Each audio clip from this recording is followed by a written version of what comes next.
All right. Good morning, everybody. Streams are fired up on Instagram, YouTube, and Facebook this morning.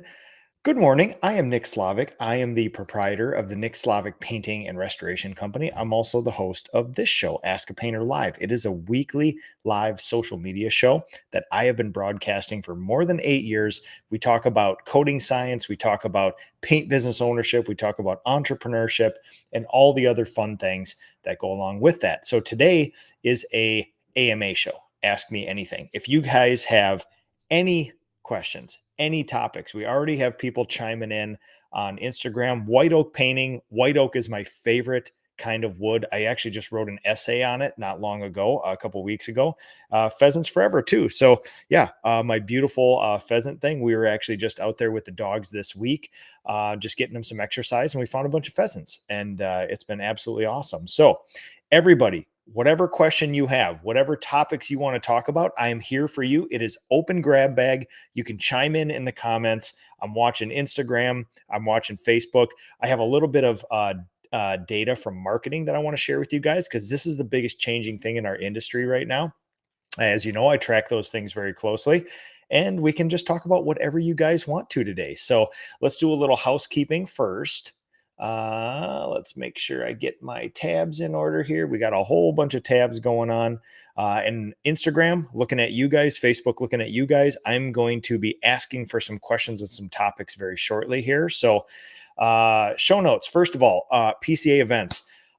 We have 4 kind of big events this fall, and then our big main expo here. Absolutely unbelievable. So we are done with our first event this fall, PCA in Espanol. About 2 years ago, I recruited my friend Juan Vasquez from Illusions Painting, Spanish speaker, and he's heading up the Spanish speaking committee. And we started some events. This event this year had 200 people at it, 43% larger than it was the year previous. Juan, his committee, the PCA staff, and all the other servant leaders blew it out of the water. The next one we have for you is Women in Paint. That is in Hollywood Beach, Florida, 8 to 10 October. Folks, that is like literally right around the corner. Excuse me. I am sending 2 of my masterful women, one a craftsperson, one a project manager down there, and I can't wait for them to get involved with this part of the industry. Then we have the Residential Contractors Conference, 24-25 October here in Minneapolis. It's going to be the greatest thing ever. PCA Commercial Contractors Retreat, 12 to 15 November. I will be at that one there. We're also having an in-person board of directors there. Madison Painting, hope you're happy and healthy. Thank you very much for that. Appreciate that. Thank you, everybody, for watching. We have the Gathering of Minnesota Painters, 6 December at the Graco World Headquarters. Sherwin, Graco, the whole thing, all the information, togetherness, education, and stuff that the Gathering of Minnesota Painters, the OG gathering group in the entire North America region, is there. And then we have our Expo, February 3 to 7th. Now, special thing for you people.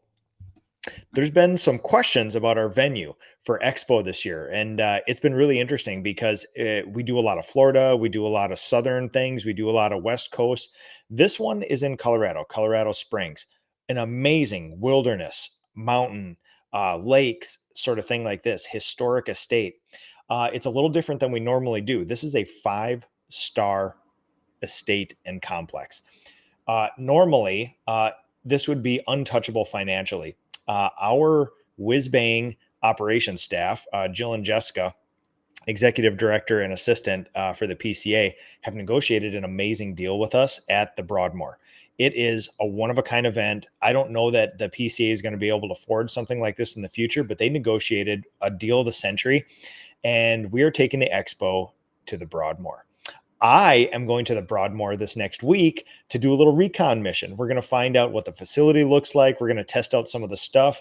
There may be some falconry and zip lining involved as well.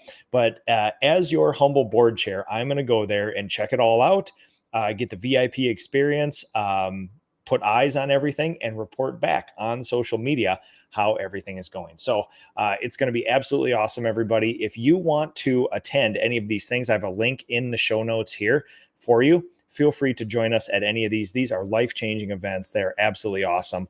And I will pause now. We got a bunch of people watching. Big favor to ask everybody: share this in your feed, share this in your stories, get this show out there to other people, other servant leaders, other people that think like us, and let's get some more people here. So I'm going to share one more thing, and then we're going to be looking for some questions, we're going to be looking for some comments, we're going to be looking for some topics. So anything you guys want to talk about today, AMA, ask me anything, you can drop it in the comments on Facebook, on Instagram, on YouTube, and I believe on LinkedIn as well too, and we will talk about that in real time and answer any of your questions. So last thing I'm going to share with you is a new project I've been working on. I know many of you have already been watching this. It's called One Page Weekly with Nick Slavic, me. It is an audio newsletter. It's sort of a journal that I make public. I give myself some nice, tidy, simple constraints. One Page Weekly is I write one page of something every week about my thoughts. I have a whole journal. I have a whole list. Many of you ask what I write about in my notebooks every morning, my to-do list and other things. These are things that I talk about. Um, a lot of little Easter eggs in here for people who have known me and Ask a Painter for a long time, which is it is a highly edited audio newsletter with video as well too. For those you want, it's on Spotify right now. You can subscribe, and lots of fun things about this, which is I give my constraint of writing about one page about something I'm thinking about. I then it's usually about 4 to 5 minutes. I then go capture video and audio from my own farm or the wilderness, and then overlay that, dub it in there, edit it all, do that. So you can actually, I think it's kind of an interesting thing, and this may only be an art project for myself, but it's basically like me live streaming my thoughts from the most special place on earth to me, my farm.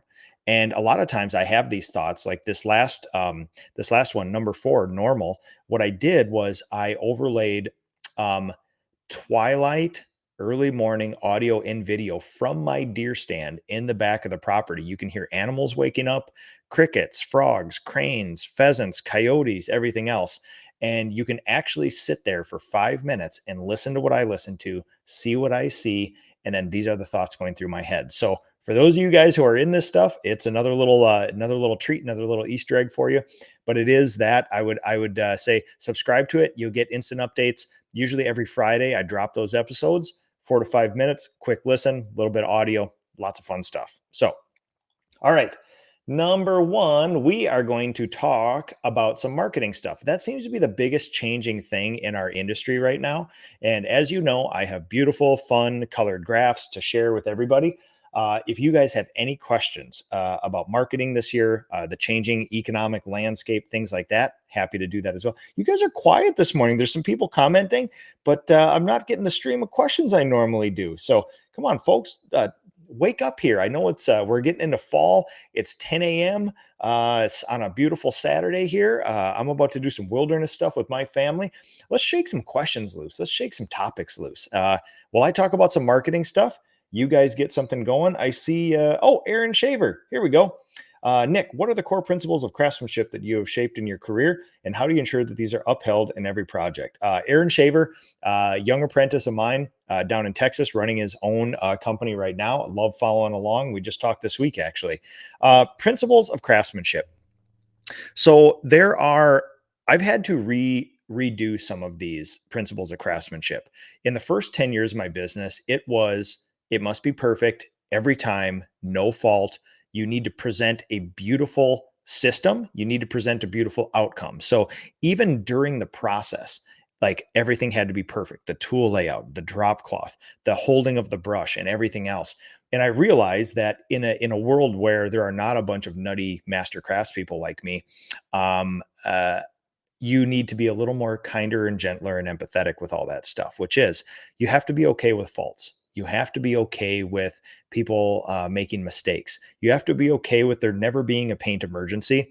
So the principles are I want to create opportunities for the finest craftspeople on this planet, but I also want to create opportunities for people who maybe don't have in their heart this flaming, burning, just need for craftsmanship and things like that. People that will exceed our clients' expectations, but maybe don't want to push it any farther than that. And guess what? That's okay. Those people are awesome.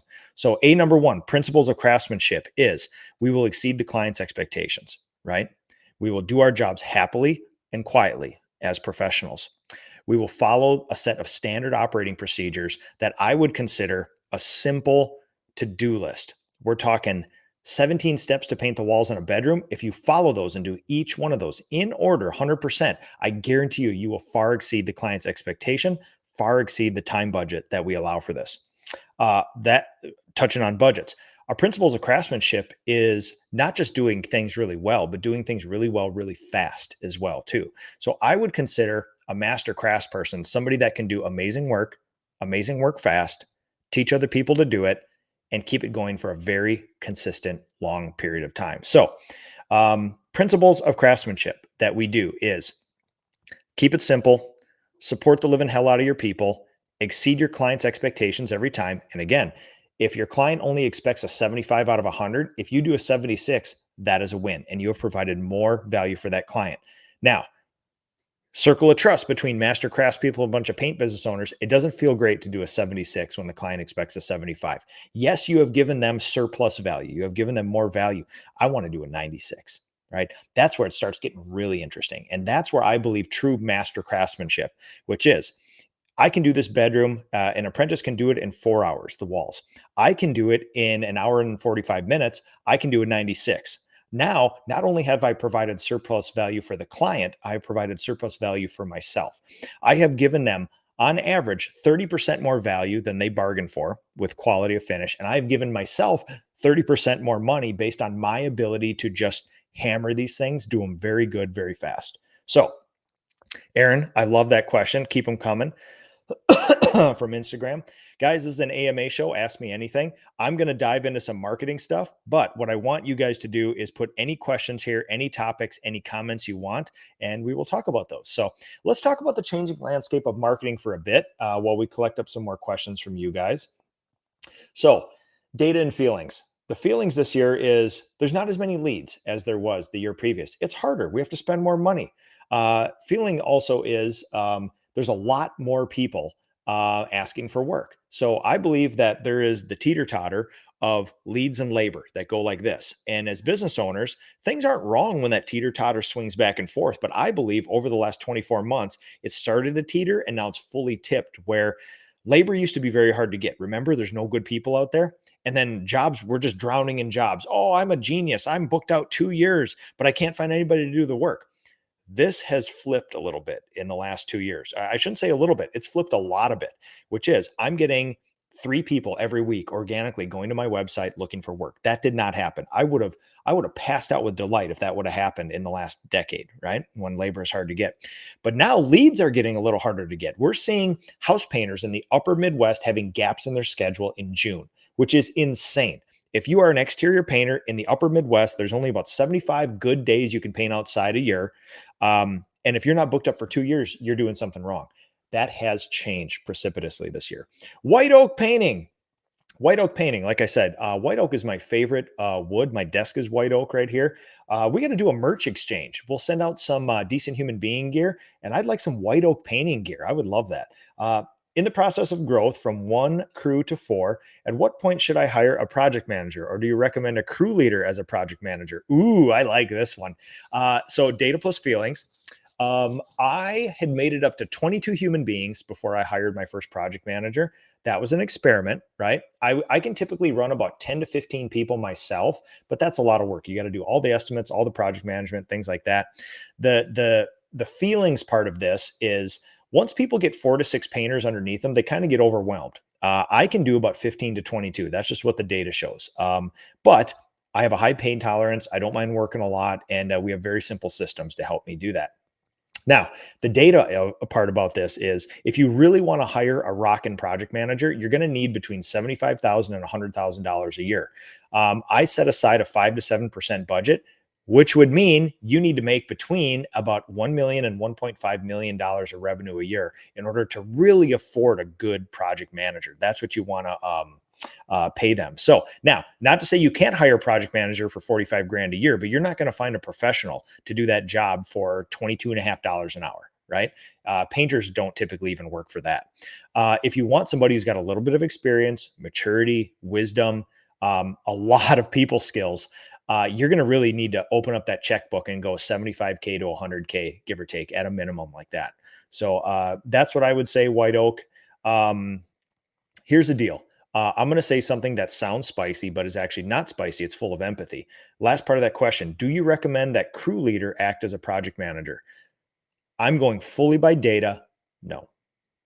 There are so few instances of humans who are technicians that move up to manager and have it be successful. So I want you to think about this as a data based. How many times have you tried this? How many successes?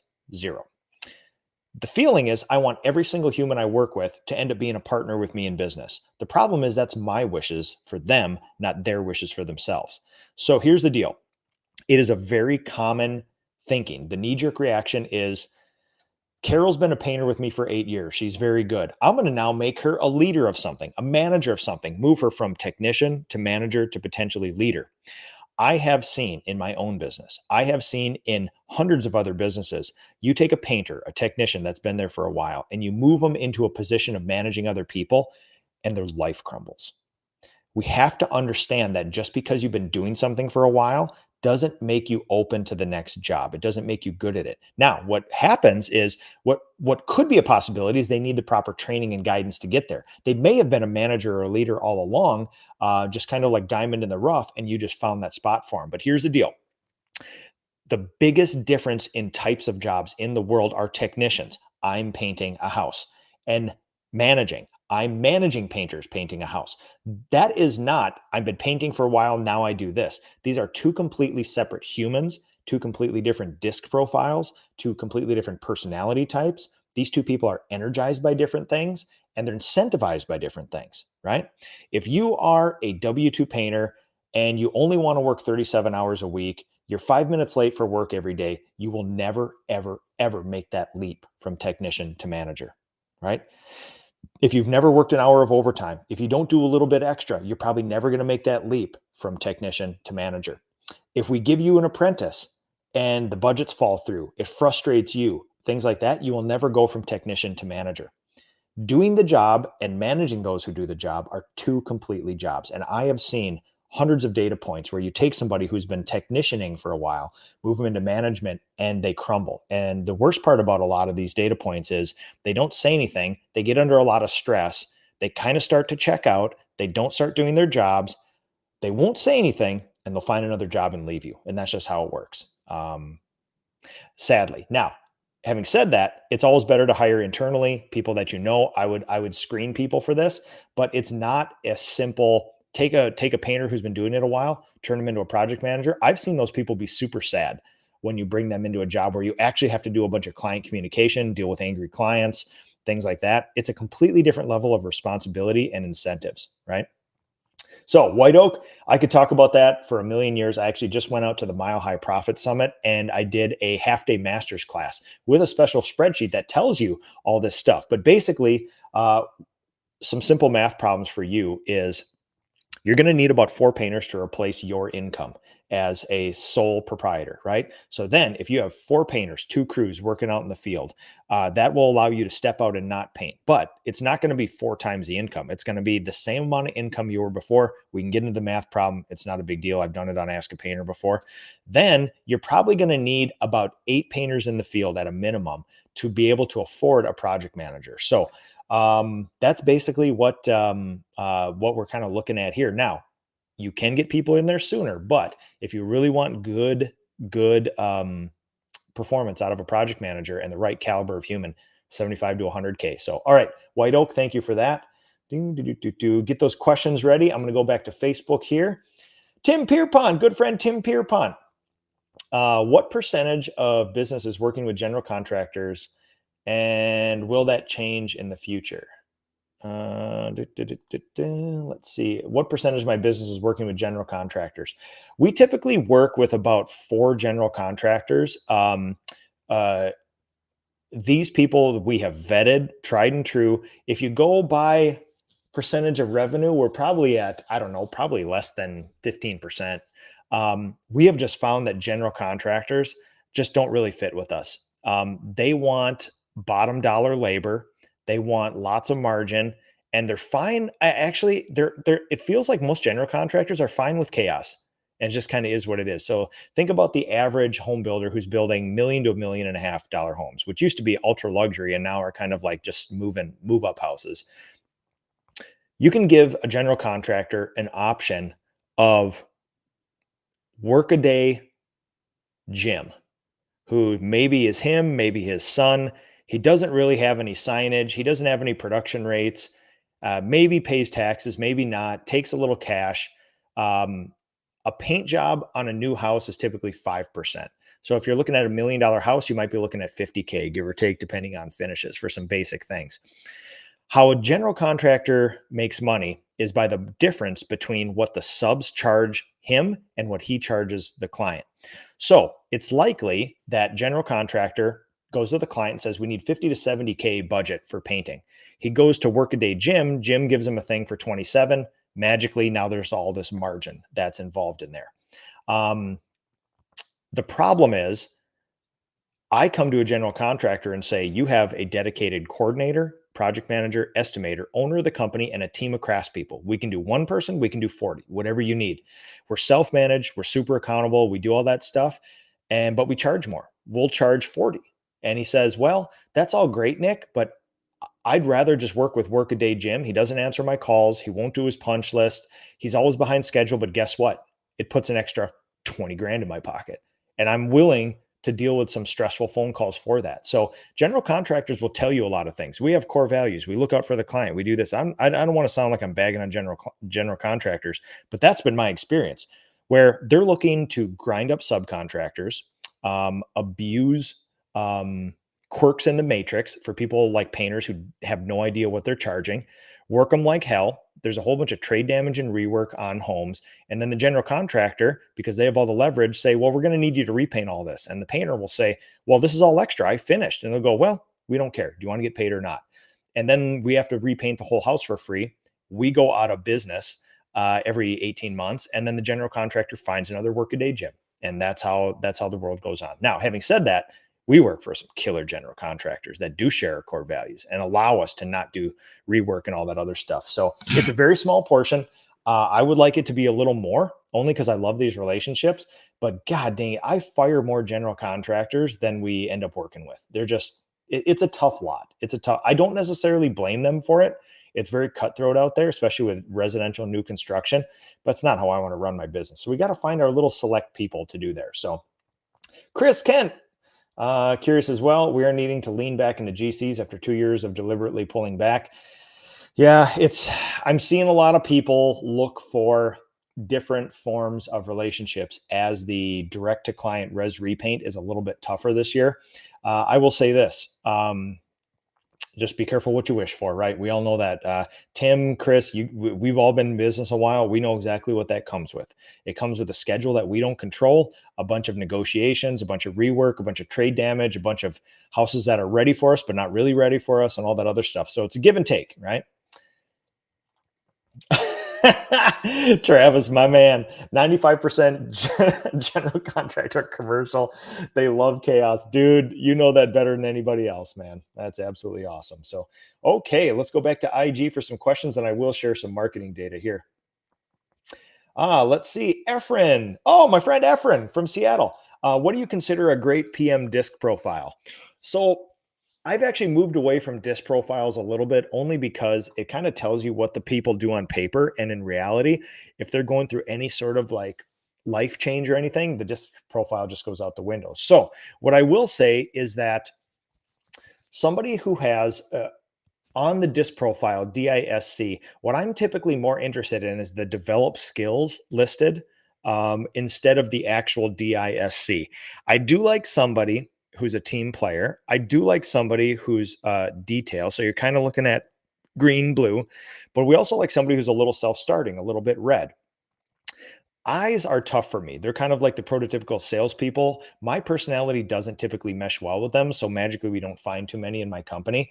But I will say this, Efren, what I like to see is self-starting. I like to see accountability. I like to see conflict resolution.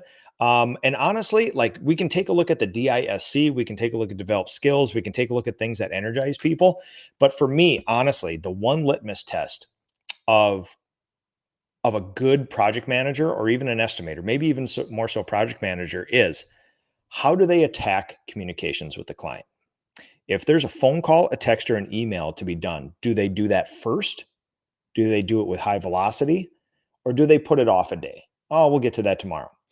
Honestly, that is one litmus test, one indicator that they have the right disc profile for me, that they have the right developed skills. So, my two PMs right now, literally, at the end of every day, they have zero unread emails.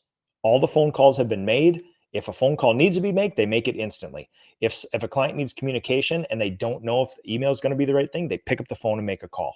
And honestly, that solves almost all problems in businesses. We have seen callbacks go down. We have seen profit go up. We have seen gross profit rise as well, and material budgets fall, along with labor as well too, just by little things like that. So, Efren, I don't know if I can give you the exact like position on the actual chart like that, but I will tell you this. If somebody leans in towards communication, does it high velocity, that's a very good indication that they can do almost anything in your business, and they are a good manager. That's a good proof of somebody who goes from technician to manager. If they can do that thing, I like that a whole lot.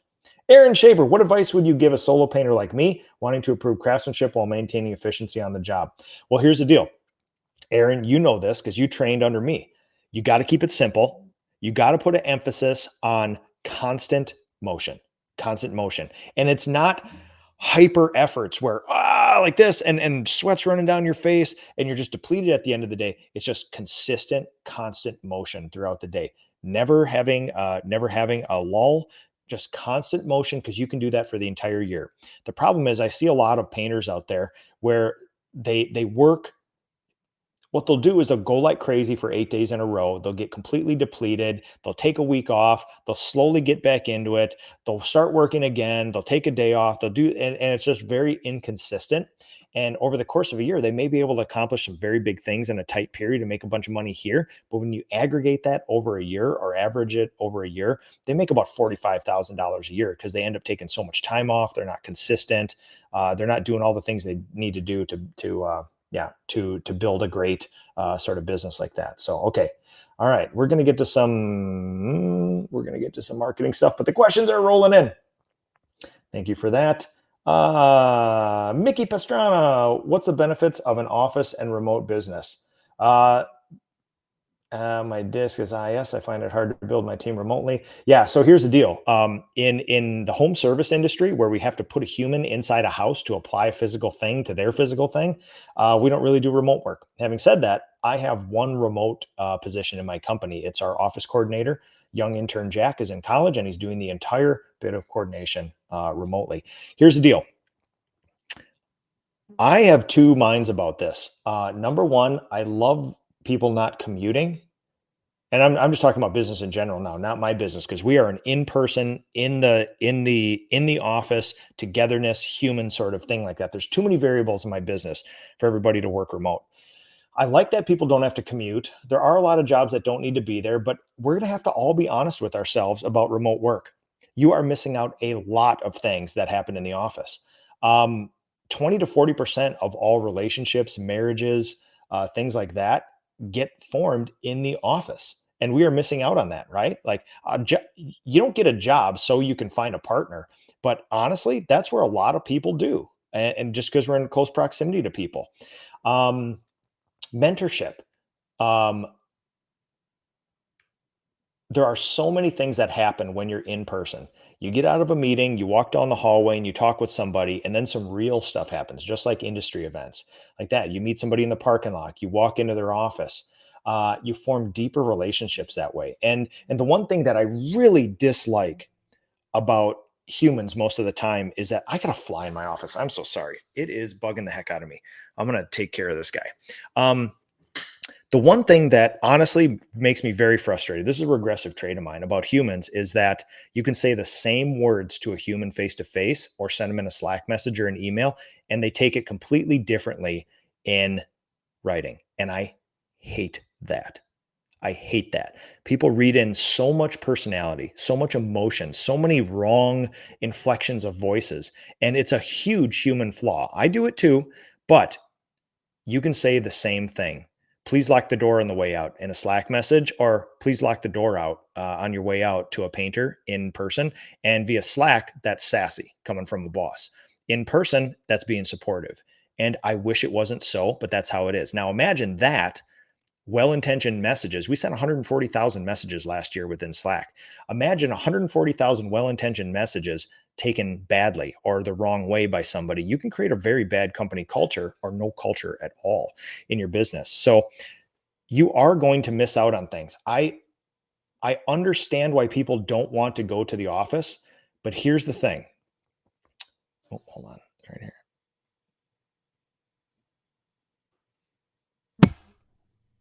Oh, I think I got him. All right. So you take a 10 to 30 year career of somebody who's in the office, forming relationships in person, constantly being around other people, and a 10 to 30 year career where somebody sits in their house in their sweatpants in their bed and open up their laptop. Those are two completely different trajectories, two completely different outcomes at the end of that. And what I'm not saying is that I'm some old curmudgeon that says people have to suffer and be in the office. What I'm telling you right now is that if my two project managers weren't in the office with me every day, our relationship would be completely different, and we would take messages very differently from each other. We also have to start considering something that is kind of outside of this, which is everybody younger than me. I'm like the oldest millennial. So we have millennials and Gen Z under us. There is a huge epidemic of loneliness, right? In a world where we went through COVID and we had to physically separate, everything went online. People went home to work. People went home to school. People are finding dates online and things like this. There's a whole bunch of young people who are into their late 30s and 40s trying to form relationships, trying to form professional, personal relationships that aren't. And I was the last generation where you went to high school, you went to college, you settled down really quickly, you started having a family. At least in our area, that's the trajectory. By the time you're in your mid 20s, you're married, you have a business, and you're already starting a family and having kids. Now people are 38, 39, 45, and they're starting to think about settling down and have a family. And this is not me having a value judgment. This is me saying there's a bunch of people, there's a pandemic going on in our country now where, especially with men, there's a whole bunch of people who are kind of like alone and lonely, and their entire life is lived through a screen and things like this.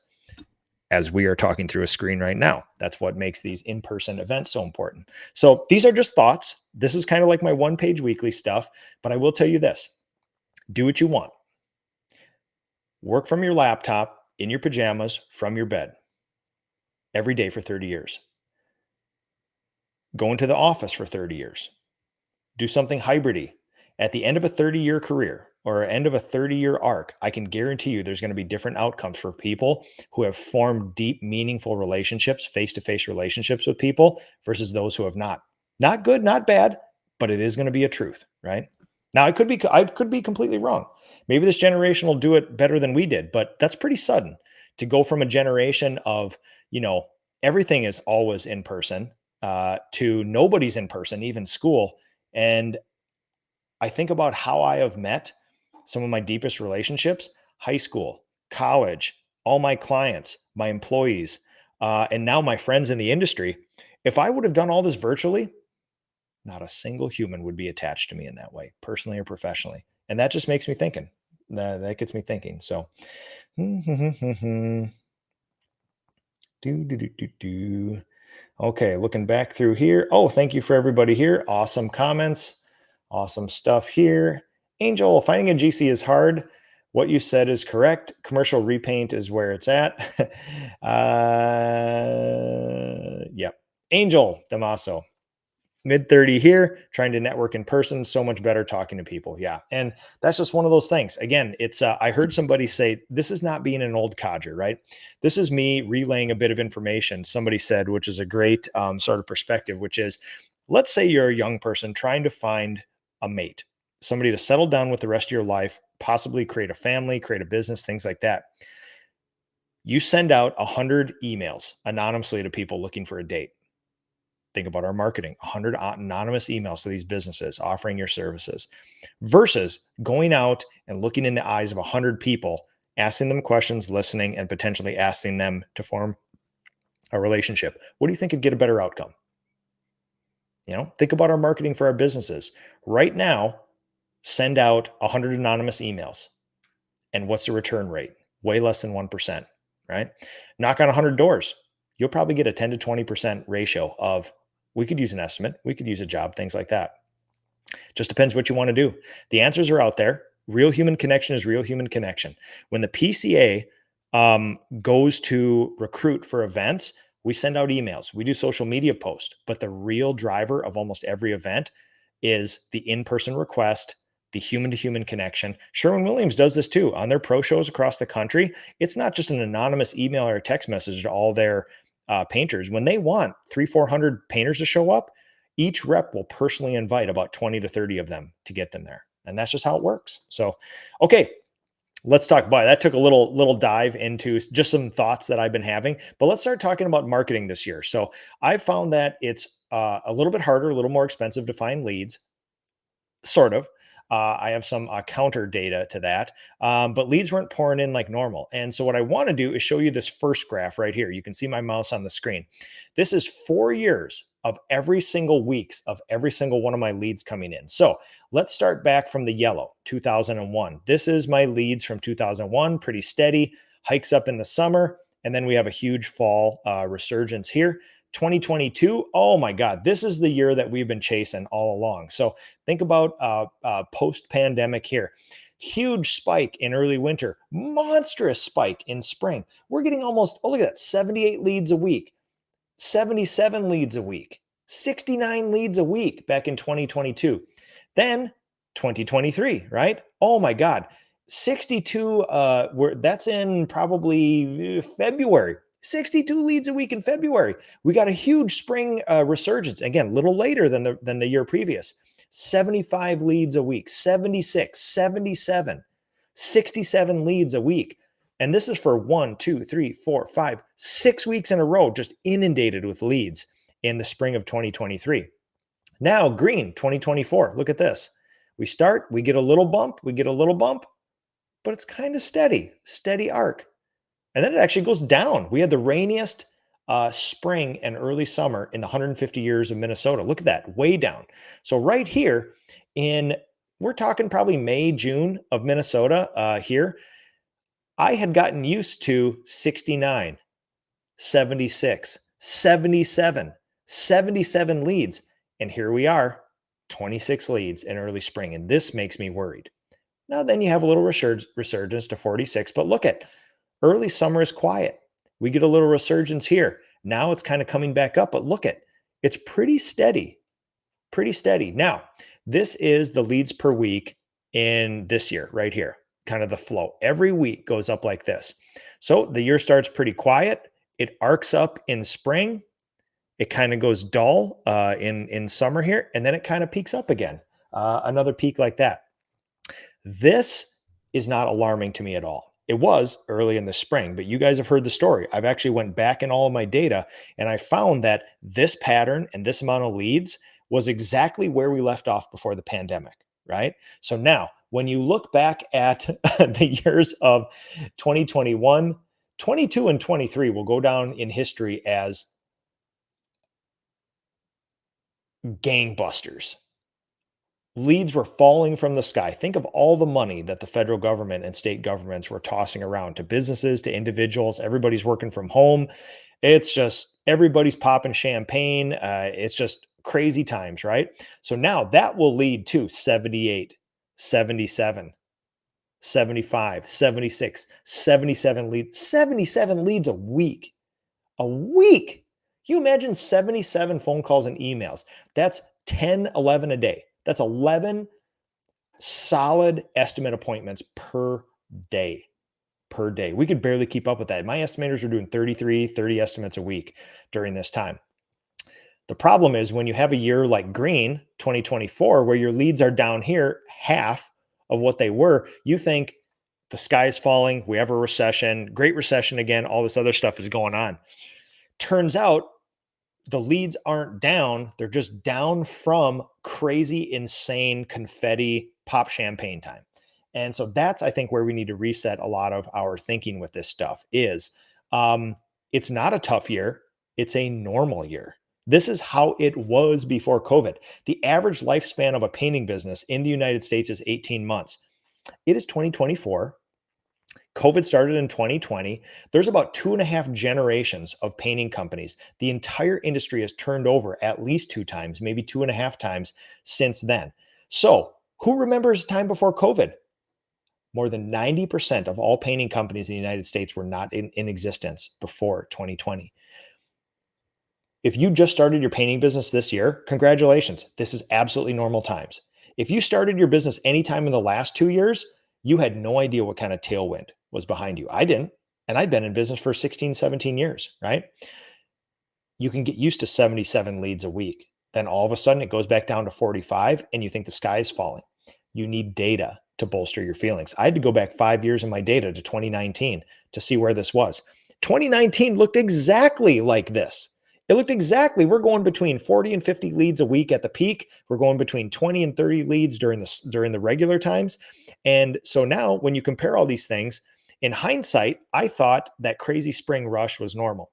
Turns out it was a very special opportunity in time that I believe we capitalized on really well, but we certainly, if we knew the times were going to be like that, we could have capitalized even more. Now, what's good about this is we are going into a time of consistency now, where in the last 2 years, if you were a residential house painter and you had a phone number and you weren't a crook and you answered your phone occasionally, not even that same day, but just occasionally, you had more than enough work, which can lead you to believe that you are a good business person. The last 3 years have led me to believe that I was a very, very good marketer. Turns out I did good marketing, but 77 leads a week weren't created by me. I can create about 45 to 50. The rest of that was created by free money out there in the economy and excess savings, excess surplus in people's minds. So, Chris Moore, I love me some spreadsheets and data. I made them extra colorful and complicated for you because it makes you seem like you know more when you make complicated graphs like this. But really, they're just how many leads per week. It's just kind of fancy like that. So, thank you for backing up what we've said all year. The numbers don't lie. They do not. So now, what does that mean for everybody? It's not sky is falling. It is not a recession. Interest rates are going down. The rich are getting richer. The poor are getting poorer. So I think the whole entire economy, based on the data, is bifurcating. So we can say stock market is this, interest rates are down, inflation is down, and things like that. But what you're seeing out there is the top crust is just doing way much better. Almost everybody down below them is having a little harder time, but the upper crust are doing so much better. It aggregates as an average that everybody's doing better, but we may not experience that, and our clients may not either. So, all right. Ooh, here we go. Need to remind myself that it only feels slower because we have a bigger appetite and a bigger team. I had the luxury of relying on referrals and word of mouth during COVID. That alone doesn't feed the beast. Dude, listen. So one of the best bits of perspective ever, Chris, I love the way you talk, which is none of us are running static businesses, really. We're all growing, and most of us growing pretty rapidly. So even during this time, if you wanted the best startup phase ever, it was 2020 to 2023. Like literally, leads were falling from the sky. Yes, you had to fight for labor. It was very difficult to fulfill labor needs, but leads are a tough thing to do. We had a huge tailwind behind us there. And one of the biggest problems in us, one of the two biggest, labor and leads, was kind of solved for us in a big way over that time. So I think it lulled us into a sense of complacency that it's always going to be 75 leads a week. And it's not. It's probably going to be 32. You can make it 45 if you do some good stuff. So here, let's get back to some data. Instagram, Facebook, thank you guys for watching. We're going to pause right now. This is an AMA show. Ask me anything. There's been awesome questions here so far. We're going over some marketing data. If you have a topic suggestion or a question for me, drop them in the comments here on Instagram and on Facebook, and I will get to them. We can talk about anything you want. We can talk about oil primer, marketing data, self. We can do whatever you guys want. I will say this right now, everybody share this show, get it out in your feeds, get it out in your stories, tag somebody in it. Let's get this show out here. Let's get some more of these good questions coming through. So, okay. So now back to the marketing data. What's interesting is that you may say, oh my God, 77 leads down to 45 leads a week. But here's the deal, folks.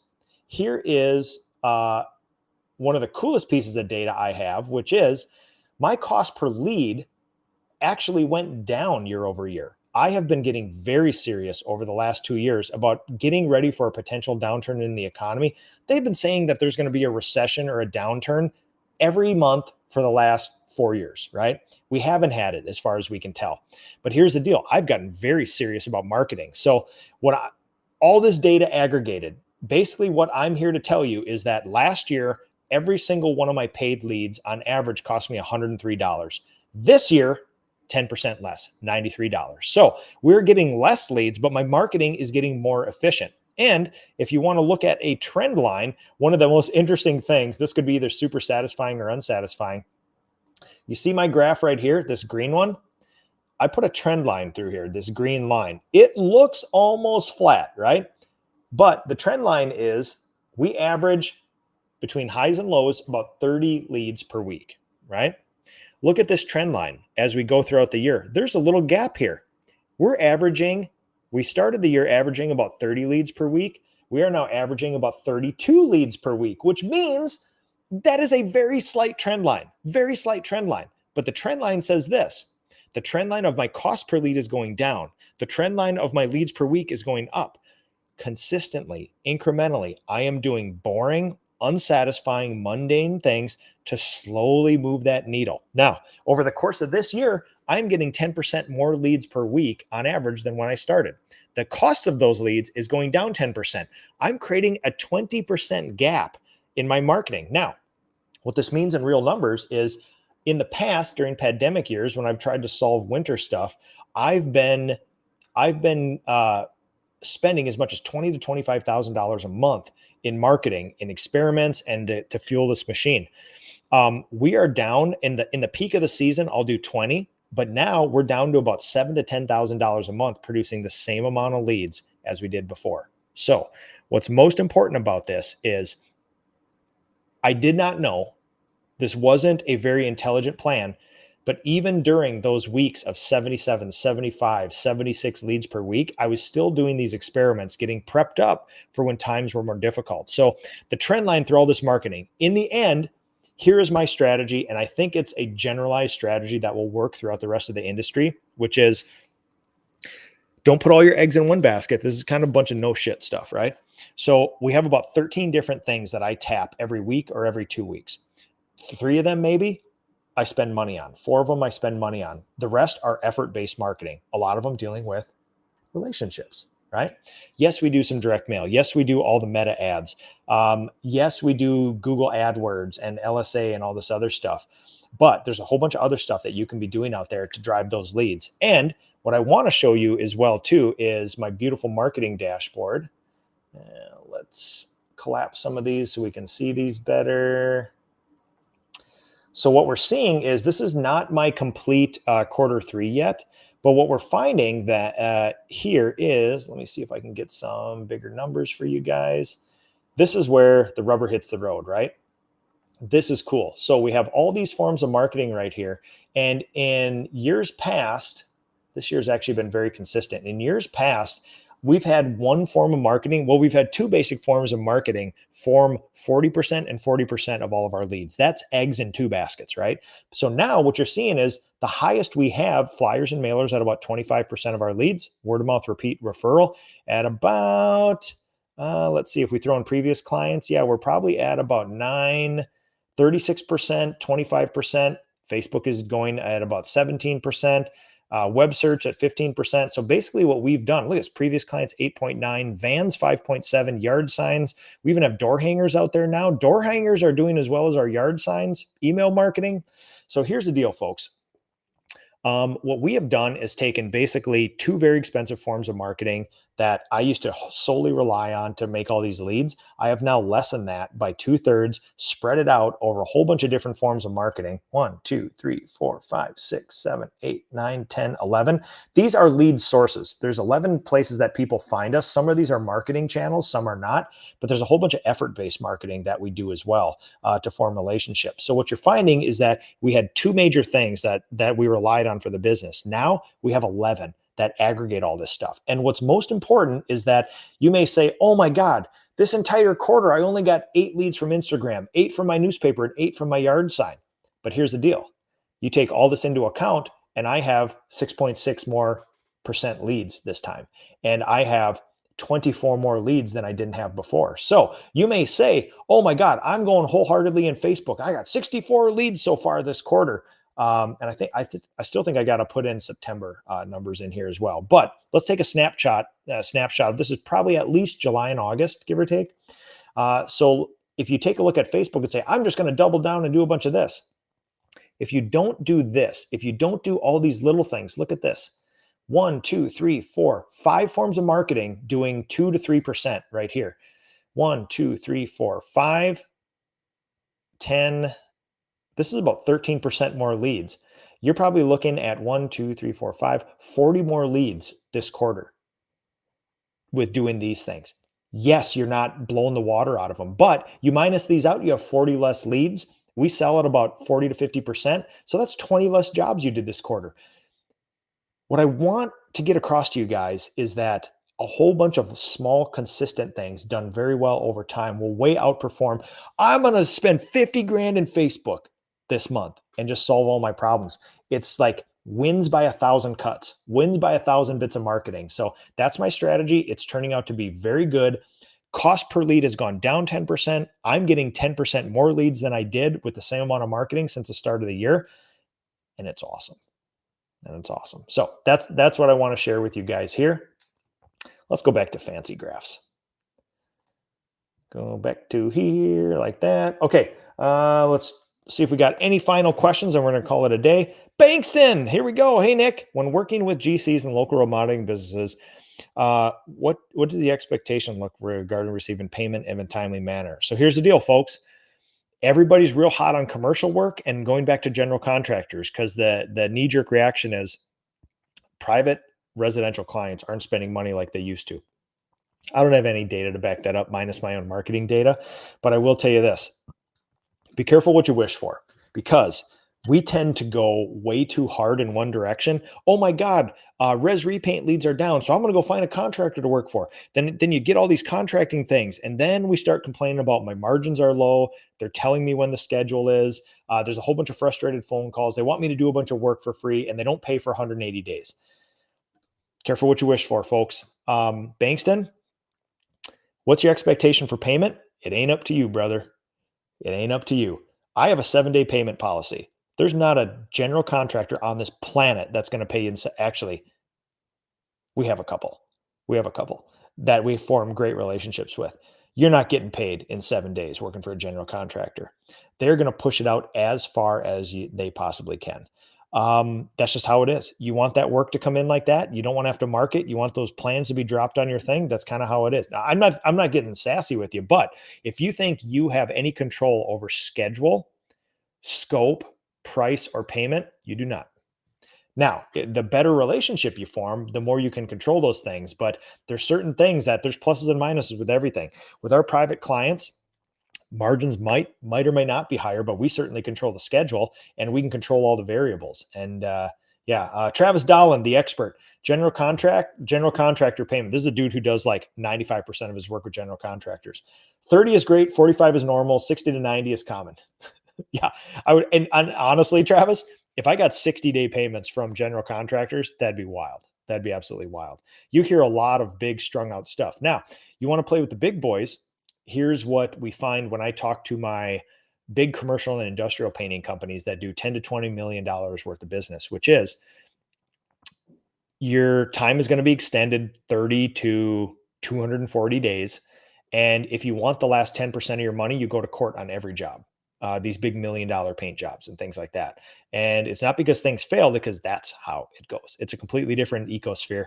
Now, there's a lot of people getting jazzed up on commercial, general contractor, stuff like that.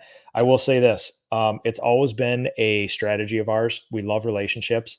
It's going well, but just be careful what you wish for and don't swing too far in the other direction. Remember, 11 different channels that people can find me. We do something in each one of those channels every week or two to make sure that 2.2%, 2.4%, 5 or 6 of those add up to 13% more leads, which adds up to 20 to 40 more jobs every single quarter, just by doing those little micro things all the time. So again, Don't put your eggs all in one basket, which I'm going to chase a new home builder. They're going to fill up my year, because now you live and die by a set of criteria um, that you don't control.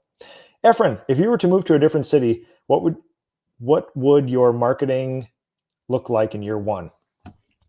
Well, so two scenarios for you, Efren, which is, if I was a single owner operator, I would just solely rely on my relationships, my church, my school groups, my friends, my neighbors, my family, my coworkers, everything else. I would just hammer that. You only need about 40 to 50 jobs a year, not a big deal.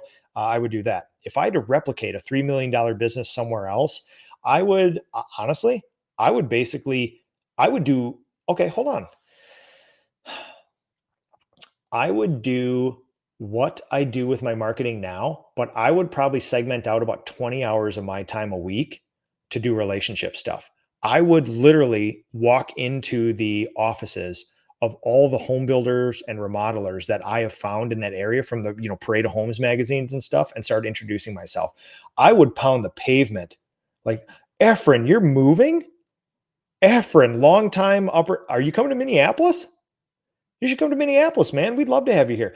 I would love to know where you're going, Efren. Efren was one of the first people I ever met in this industry. Amazing dude, and one of the leaders in our Spanish speaking community in the industry. So, dude, we could talk about this ad nauseum. Here's what I would do. I would get out my checkbook. I would expect to lay down about 3 good years of 5 to 10% marketing, probably closer to 10% at the start, petering off to 5% as a goal in year three. I would segment out about 20 hours of my time for relationships. The relationships are what's gonna get you through. I would join every goddamn Rotary Club, your kids' schools. I would join the Economic Development Authority, the Park Board. I would get involved in every dang community thing you possibly can, sportsmen's clubs, everything. Start laying down those relationships, because marketing and branding is nothing more than a series of touches and acknowledgments over the years. And the more you get involved with that, the better the base is going to be. And I would expect 3 years of investment of time and money to really lay a solid foundation, because you don't want to wallow. You don't want to wallow, be like, well, I'm going to save my marketing money and I really don't like knocking on doors, so I'll see just how it goes. And then you wallow, then it gets stressful, then you don't make good decisions and things like that. So, Efren, you got to tell us where the heck you're moving to, man. So, all right, everybody. Oh, yeah, Travis, one of the best things ever. Have money in the bank or lines of credit, or you'll never sleep. Dang right, man. Boy, lines of credit have been awesome. Just awesome. Effort. Bought a farm an hour away from Seattle. The plan is to create a second location there, but keeping our operations in Seattle. Holy mama, Efren, you got some work ahead of you, my friend. We got to talk with this. So I think we're going to end it on that. Efren, dude, you did the same thing I did. Bought a farm and moved outside of town. I only kept one location though. It's enough for me to handle. So the community will rally around you. I would love to see that succeed. Anything you need of us and the rest of us, we're here for you. I just want to say thank you to all you people. If you got any more comments, questions, drop them in here. AMA show. We can talk about those after. Attend those events. Have a master's class in your area. Sign up for One Page Weekly through Spotify. I got a link in here. You'll get a little 4 to 5 minute audio newsletter from me. Share this in your feed. Share this in your stories. Get this out here to other people. I love these AMA shows. I wish I could just do this every week, but I do have to actually present some stuff to you guys. So once we get past the fall season, we will be heading into Mastering the Basics again, which is oddly enough everybody's favorite series of shows, where we go back through all the steps to professionalization, estimating, job costing, project management, SOPs, all that kind of stuff that most people consider boring, but you guys eat up. So it's going to be a literal series of shows where I share everything for my business, all the steps, all the shows. If you want to go from 0 people to Efren with 2 locations, you follow these steps, your chances of getting there are 90%. And that's what we're going to be doing this winter. So thanks, everybody. Have a good weekend. And it's going to be 82 all this weekend. I'm getting out there with my little people and we're doing wilderness stuff. So thanks, everybody, for watching.